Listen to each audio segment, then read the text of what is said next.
This is episode 100 of the Christian Research Journal Reads podcast, Jainism, India's Other Religion, by Derek Cooper.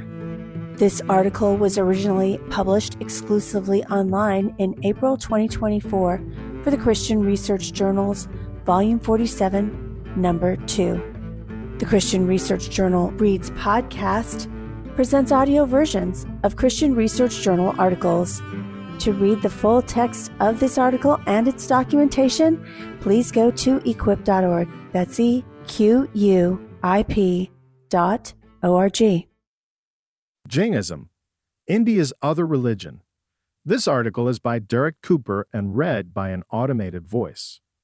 Jainism is a religion with deep roots in Greater India. According to Jains, which are practitioners of Jainism, the religion has always existed. This would mean that it is as old as Hinduism itself, a religion that is often called Sanatana Dharma, or, quote, the eternal religion, unquote, due to its primordial history that predates written records. In theory, therefore, this would make Jainism older than Buddhism, which also emerged out of both Greater India and the Hindu religion. In fact, it is important to recognize that Jainism, Hinduism, and Buddhism are sibling religions, but not triplets since they were born at different times. When compared, these three religions share far more similarities in history, culture, belief, and practice than differences. In many ways, it may be more helpful to think of these as three different denominations within one older, prehistoric religion from which they each developed thousands of years ago. In olden days, they were hardly distinguishable, but over time their differences evolved and became more noticeable, eventually becoming recognized as separate religions. The 24 Ford makers. Because the Jain religion is believed by its followers to have existed since time immemorial, the vast majority of Jainism's early history appeals more to legend than fact, and much of it revolves around 24 transcendent figures, the first 23 of which are shrouded in mystery. Collectively, these 24 figures are called Tirthankaras, variously translated as Ford finders, Ford makers, or builders of the ford. As a path through shallow water by which one can safely cross to the other side of a river, a ford symbolizes the path through which one transcends the relentless current of this worldly existence. In ancient India, fords represented a place where it was believed that deities descended, imbuing the place with spiritual significance. Ford makers, such as Mahavira, were persons, later believed to be deities, who made or built a ford, usually in spectacular natural locations such as mountains, forests, and rivers. Through their deep spiritual wisdom, no doubt gleaned from lifetimes of karma, these ford makers had learned, quote, the way across the river of rebirth to the further shore of liberation to build a tirtha or ford that others could use to make their way across as well, unquote. Comparatively speaking, ford makers paralleled bodhisattvas in Buddhism, who were spiritual masters that helped others attain nirvana, while denying themselves this privilege until all others were given the opportunity to pass through. Over time, these ford makers came to be called jinas, that is, victors or conquerors. Their victory was spiritual in nature, not physical. These ford makers are represented in Jain temples throughout the world in statues and are essentially worshipped as gods. The life of Mahavira. According to Jainism, the last ford maker in our current life cycle was named Mahavira, great hero. There will not be another like him for thousands of years. As such, Mahavira serves as the foundational figure within Jainism. Though not the founder of the Jain religion, he is the preeminent forefather, much like Abraham within Judaism. However, unlike Judaism, in which there is only one eternal and personal God, Jainism makes room for various temporary deities, and, in fact, this is how ford makers may manifest. Historically, for instance, Mahavira came to be understood as a god. The exact dates surrounding Mahavira's life vary, but it is believed that he was a contemporary of Buddha, whose given name was Siddhartha Gautama. Like Buddha, Mahavira lived approximately 2,500 years ago. Interestingly, there are many parallels between these two figures. For instance, both Madhavira and Buddha were born and raised in Greater India around the same time, and they were both from wealthy Hindu families of the same warrior, upper caste. They both married beautiful princesses and fathered a child. They both renounced their privileged lifestyles. They both achieved enlightenment under a tree. They both formed disciples, and they both fathered a religious movement. In what today would be regarded as highly controversial in the West, Madhavira ended his life by practicing a ritual called salakana, or holy death. This is a ritual practice in which holy persons, based on complete clarity of thought and with a comprehensive mastery over their senses, starve themselves to death. Though generally regarded to be suicide by the Western tradition, the Indian tradition, in particular Jainism, views holy death as a noble symbol of victory over attachment, a sort of martyrdom. It is when a holy person wholly embodies the core Jain principle of ahimsa. Madhavira's primary teachings. Like Buddha, Madhavira was reacting against the dominant religious system of Hinduism. In essence, he rejected the historic gods of Hinduism, such as Vishnu and Shiva, and the worship of them, such as the worshipping ritual called puja. Madhavira rejected the scriptures of Hinduism, the Vedas, and he rejected the historic classification of Hindu society into different social types, the caste system. Despite such widespread rejection of Hindu principles, however, it is important to recognize that Madhavira also assumed and conceded many other cardinal Hindu beliefs such as karma, enlightenment or liberation, moksha, and reincarnation. Madhavira's teachings, much like Jesus's, proceeded in oral form and were only recorded after his death. As often happens within new religious communities, there was division within Jainism that led to the emergence of two different groups, what we could call denominations. These denominations are called Digambaras and Shvetambaras. While the former denomination clung more tightly to tradition and ancient practices, the latter denomination was more favorable to later cultural developments. Jains today seek to imitate Madhavira's heroic life. In other words, like Jesus in Christianity and Muhammad in Islam, Jains are encouraged to emulate the values of Madhavira and live a life that reflects what Madhavira stood for. Like Jesus and Buddha, Madhavira began his ministry at the age of 30. But unlike Jesus, whose life was cut short only around 3 years after his ministry commenced, Madhavira taught and discipled for decades after his renunciation, eventually attaining nirvana at the age of 72. Upon achieving nirvana, Madhavira escaped the cyclical chains of life and death and gained victory over karma. Although he was the latest forward maker in our current life cycle, others like him will eventually appear when the time is right. But that will not likely be for thousands of years, which is why Madhavira proves central to the Jain religion. Jainism today. Madhavira implemented 4 fords, originally known as tirthas, that continue to play a role in Jainism today. This includes 4 divisions of Jains: monks, nuns, laymen, and laywomen. Collectively, these 4 divisions represent the Jain community, what is called the Sangha. In this way, it is not too different from medieval Roman Catholicism, in which the church was made up of clerics, monastics, and laypeople.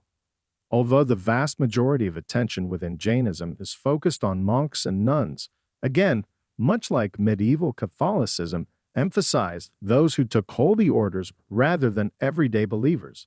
Most Jains are non-monastics, that is, laywomen and laymen. Practically speaking, this means that they cannot perfectly emulate the life of Madhavira since nirvana is simply unachievable for laypeople. According to Indian religious thought, to which Hinduism, Buddhism, and Jainism generally ascribe, the only individuals capable of enlightenment in this lifetime are those who have accumulated eons of karma sufficient to liberate themselves from this world.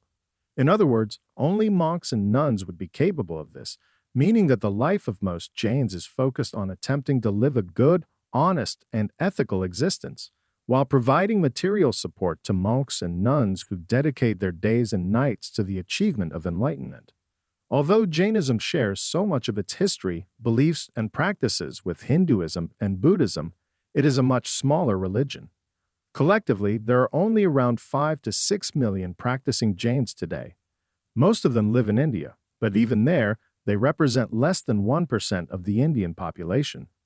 Ironically, given that Mahavira, the religion's most iconic hero, lived a life of renunciation, Jains in India have historically specialized in business and have, on the whole, done quite well for themselves and their families.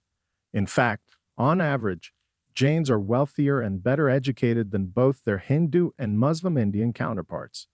This financial advantage has enabled the lay Jain community to support the small but highly committed number of Jain monastics who have renounced the world in pursuit of enlightenment. Two historic denominations in Jainism. Whereas Christianity is generally divided into three major denominations or groups: Orthodox, Roman Catholic, and Protestant, Jainism is historically divided into two. As noted, the names for these two denominations are the Digambars, sky-clothed, and Shvetambars, white-clothed. Both have laypeople and monastics, but historically the emphasis has been on the monastics. Although the two groups agree on many things, particularly what are called the five vows, there are also differences. The Digambars represent a small portion of Jains. They get their name from their historic practice of going naked, just as Mahavira did upon renouncing his lavish lifestyle. Female non-Digambars do exist, but they wear clothes and, as a result, are believed to be, quote, incapable of practicing non-attachment to the degree of which a man is capable, unquote. Strange as it may sound, for Digambars, quote, nudity remains the necessary condition for moksha, liberation, unquote. In fact, the most rigorous of the Digambars own no possessions at all and eat only what they can hold in their hands. They refrain from wearing clothes because they believe that clothes signify shame, attachment to this life, and even violence, since the fibers used were taken from living organisms, including plants. However, less rigorous Digambars do wear clothes and participate in society. The Shvetambars are less strict than the Digambars. Unlike the most rigorous of the Digambars, who wear no clothes, the Shvetambars have historically worn white clothes. Also, unlike the Digambars, the Shvetambars are more progressive in their views of female liberation. Specifically, they believe that women can achieve moksha in this life. Monks and nuns within the Svetambara denomination use a begging bowl and may wear a face mask and carry a whisk to keep from harming small or microscopic creatures, discussed more fully below under the concept of ahimsa. Most Jains today are part of this Svetambara denomination. For the most part, they are historically located in the northern and western parts of India. Religious writings. Like all other world religions, Jainism maintains a collection of holy writings that serve as the bedrock of its beliefs. The holy scriptures within Jainism are called agamas. There is disagreement between the two major denominations within Jainism as to the exact number of these scriptures. The agamas were written in a Prakrit language unrelated to Sanskrit, the traditional holy language of scripture in India. The agamas can be divided according to genre. For instance, there are rules for monks, philosophical teachings, doctrinal beliefs, and theological concepts. However, because there has not historically been consensus about the agamas within Jainism, a text written thousands of years later called the Tattvartha Sutra has become popular. Dating to the AD 300s or 400s, this philosophical text, written in Sanskrit, has come to serve as a compendium to many important Jain theological concepts.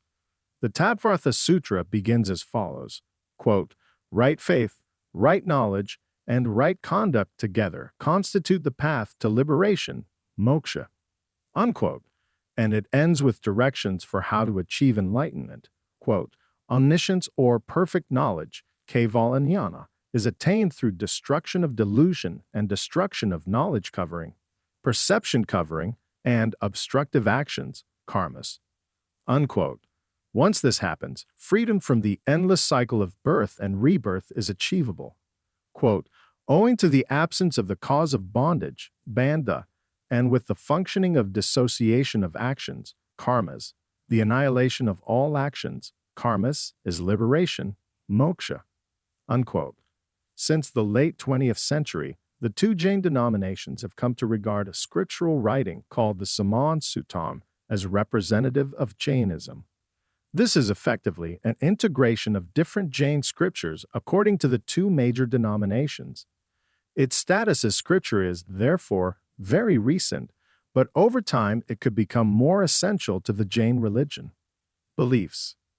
As mentioned above, there are many similarities between Jainism and its religious siblings of Hinduism and Buddhism. For starters, one of the foundational beliefs is a concept known as karma. Deriving from the Sanskrit word for action, karma is as universally accepted within the Indian religious context as gravity is in the Western scientific community.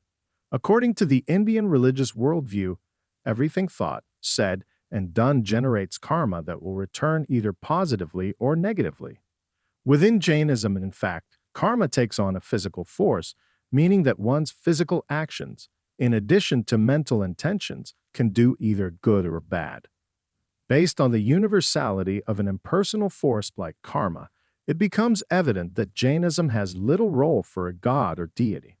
As mentioned above, Mahavira rejected the Hindu gods of old and instead focused on individual liberation.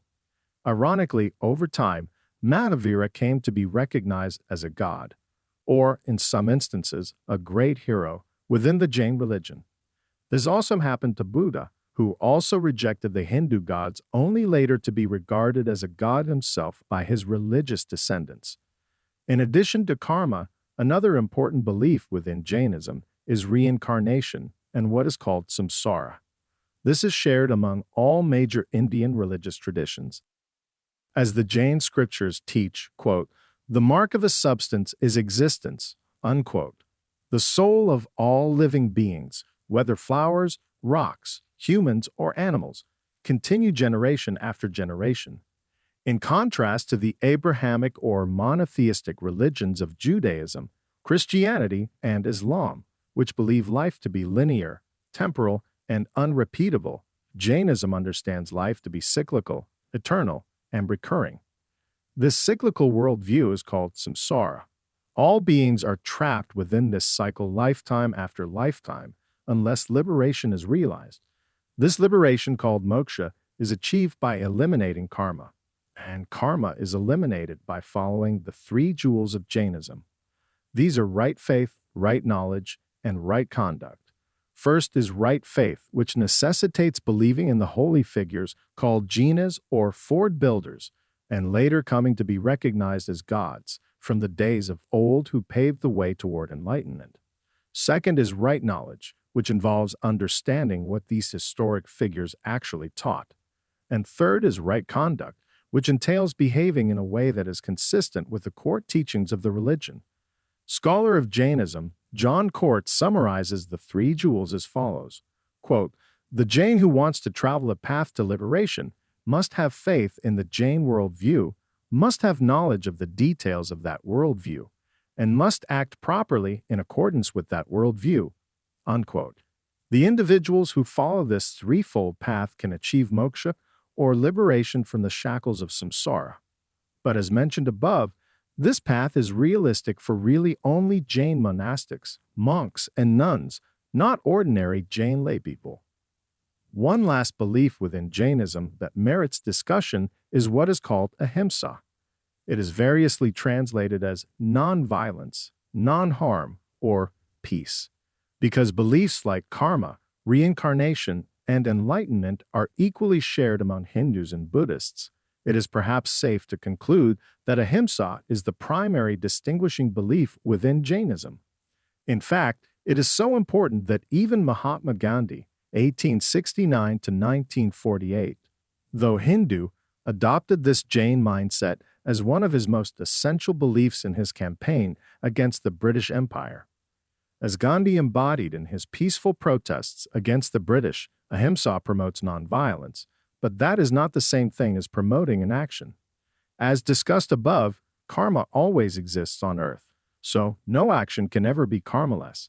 It can either generate positivity or negativity. In this way, Jains believe that ahimsa generates positive karma and has the ability to eradicate negative karma. Jains have historically exemplified ahimsa through the care they demonstrate when doing basic things like walking and breathing. Specifically, the most pious of Jains brush aside any living organisms that might be in their path, and they wear face masks to keep from accidentally inhaling a microscopic bug.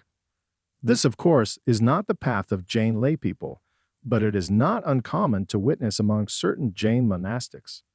More pointedly, however, is the illustration of ahimsa through starvation. As noted, this controversial practice is called salikana, or santhora. According to Jainism, virtually every Jaina, that is, Ford maker, fasted to death as a perfect embodiment of ahimsa. In many ways, fasting to death is the logical conclusion to the cardinal belief that our life is to be about nonviolence or non-harm. By fasting, Jain holy people demonstrate their compassion for all living things as well as their simultaneous detachment from all worldly things. Worship practices. Like Buddhism, which originally rejected the Hindu gods and focused on personal liberation before ultimately incorporating deities into worship, Jainism eventually adopted different gods into its religious experience. Generally speaking, Jain worship practices can be divided into three kinds: personal piety, corporate worship, and mendicant life. When it comes to personal piety, this is typically done at home. It is similar to the worship ritual within Hinduism of puja, which can be performed in one's house. Historically, Jains place a small shrine in their home, depicting their preferred figures who have renounced the world. There are many to choose from, and most are simply referred to as gods or deities. However, these gods are not like the God of Christianity, whom Christians believe to be personal, all-powerful, and unrivaled. In Jainism, by contrast, gods are temporary and simply live in another realm. At some point in the future, they will be moved into a different realm.